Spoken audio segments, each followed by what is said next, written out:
রথ মানেই জিলিপি, পাঁপড় ভাজা আর ছোটোবেলার রান্নাবাটি খেলা, এটাই তো আমাদের। নমস্কার বন্ধুরা, আশা করছি তোমরা সবাই ভালো আছো, আমিও ভালো আছি। তো আমি রথের দিন সারাদিন কীভাবে কাটালাম, কী করলাম আজকে সেটাই তোমাদের সাথে শেয়ার করতে চলে আসলাম।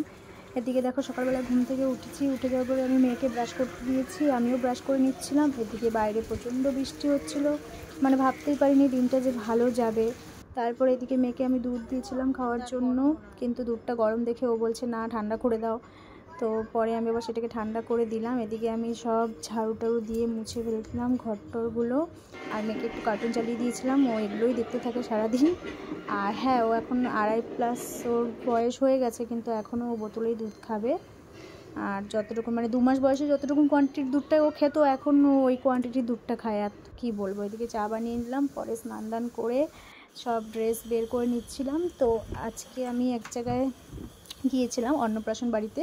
তো আমার খুব কাছের একজন, আমি যেখানে পার্লারে কাজ শিখেছি, আমার পুষ্পাদি নামে আছে একজন, যার কাছে আমি পার্লারে সব কিছু শিখেছি। আর আমার খুব কাছের একজন দিদি, মানে আমার নিজের দিদি বলতে কেউ নেই, তো আমি ওই দিদিকে মানে নিজের থেকেও বেশি আমার খুব ভালোবাসি। আর সবসময় আমাকে সাপোর্ট করে, মানে ওই দিদির কাছে যারাই ক্লাস করে, যারাই থাকে, দিদি সবাইকে সাপোর্ট করে। দিদি খুব ভালো, দিদির মনটাও খুব ভালো। তো দেখো আমি সেই মতো রেডি হয়ে গেছিলাম, মেয়েকেও রেডি করে ফেলেছিলাম। এটা তো মেয়ের মানে আগের বারের পূজার ড্রেস, মানে কি বলবো, তখন তো পরতে চাইতো না, কেমন করতো, তো এবার পরিয়েছি, কারণ জানি এরপরে ছোটো হয়ে যাবে। প্যান্টটা তাও ওরকমই হয়েছে, জামাটা ওপর থেকে খালি পেটটা বেরিয়ে যাচ্ছিলো। এই দিকে দেখো রথে যাবে দেখে ওর দাদু ওকে টাকা দিচ্ছিলো, ঠাম্মিও ওটাকে আঁকা দিল, যা পাঁপড় ভাজা খাবে এই খাবে। তারপরে দেখো আমরা বেরিয়ে পড়লাম।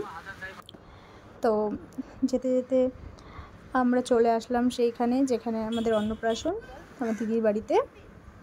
দেখতে থাকো।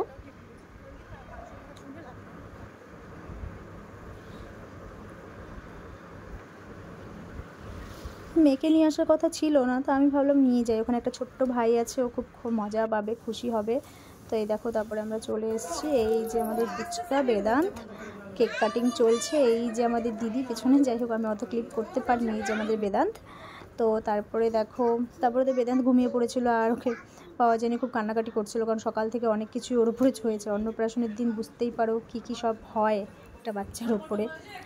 আর এই যে আমার মেয়ে তো খুব খুশি হয়ে গেছিলো। আর এইখানে এরা সবাই আমাকে পেয়েছিল খেলার জন্য, মানে আমার মেয়ে একবার ফুলের পাপড়ি নিয়ে এসছে, এরা সবাই ফেলে দিচ্ছে, মেয়ে আবার গুছাচ্ছে, এরা ফেলে দিচ্ছে, এই করে চলছিল। দেন সবাই আমাকে মানে জোকার দিয়ে সবাই আমার গায়ে ফুল ছিটাচ্ছিলো, কী বলবো। আর এদেরকে সবাই এইভাবে করে খেলছিল, খুব মজা করছিল, বেলুন দিয়ে খেলছিল। তো এই যে একটা বড় দাদা ভাই, কী করবে, ওর সঙ্গী ছিল না, তো ওই বুনুদের সাথেই ও খেলছিল। তো দেখো কতটা মজা পেয়েছিল, এই খুশিটার জন্যই ওকে নিয়ে আসা। তারপরে এই যে আমি একটু আমার লুকসটাও দেখিয়ে দিলাম, কী করতে। এই যে চলে আসলাম আমরা বাড়ি। তারপর আবার আমরা রেডি হয়ে গেলাম মেলায় যাওয়ার জন্য, কারণ সেদিন ছিল রথের মেলা, তো যেতেই হবে। আর আমার বিছানাটাকে দেখো না সবাই, বিছানার অবস্থা খুবই খারাপ। আর এই পরে দেখো কত ভিড়, বাপ রে বাপ, এত ভিড় কি বলবো, মানে ভাবাই যায় না। এটা হচ্ছে শক্তিগড়ের গৌর মঠের।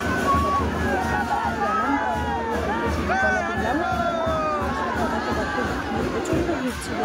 আর বৃষ্টিটা ছিল না, সত্যি খুব ভালো হয়েছিল। আর এই দাদার কাছ থেকে আমি একটা আইসক্রিম কিনে দিয়েছিলাম মেয়েকে। দাদাটাকে দেখে আমার খুব খারাপ লেগেছিলো, ওরকম হাত একটা নেই, আমি বুঝতে পারিনি। তারপরে মেয়ের জন্য এই একটা ব্যাগ নিয়ে এসেছিলাম। আর এই যে মেলাটা বসছিল, এদিকে পুরো সব দোকান, যাই হোক খুব মজা করেছি। হ্যাঁ, আর ওই দাদাটার কাছ থেকে আইসক্রিম নিয়েছি। আমি প্রথমে বুঝতে পারিনি, মেয়ে আইসক্রিমটা খুলতে পারছিল না, ও বললো প্যাকেটটা দাদাটাকে খুলে দিই, তখন দাদা বলছে আমি পারবো না, দাদা আপনি খুলে নেন। তো আমার খুব খারাপ লেগেছিলো। যাই হোক, ওরকম মানুষ থাকলে সবাই ওদের কাছ থেকে কিছু হলেও কিনবে, ওরা খুব ভালো মানে হবে আর কি। তো দেখো কত রকমের দোকান বসেছে, একদম পুরো মেলার মতন। আর যে আইসক্রিম খেয়ে নিয়েছিলাম, এদিকে সব মালা 50 টাকা করে দিচ্ছিল। ছোটোবেলার মজাটাই একদমই আলাদা সত্যি। আর জিলিপি ছাড়া তো রথের মেলা কমপ্লিটই হয় না। জিলিপি, পাঁপড় ভাজা আর লটকা সবই এনেছিলাম। তো এইভাবে করেই আমি সেদিনকার দিনটা কাটিয়ে ফেলেছিলাম। তোমাদের যদি ভালো লাগে তো লাইক, কমেন্ট, শেয়ার করতে ভুলো না। সবাই ভালো থেকো, টাটা, দেখা হচ্ছে অন্য কোনো ভিডিওতে।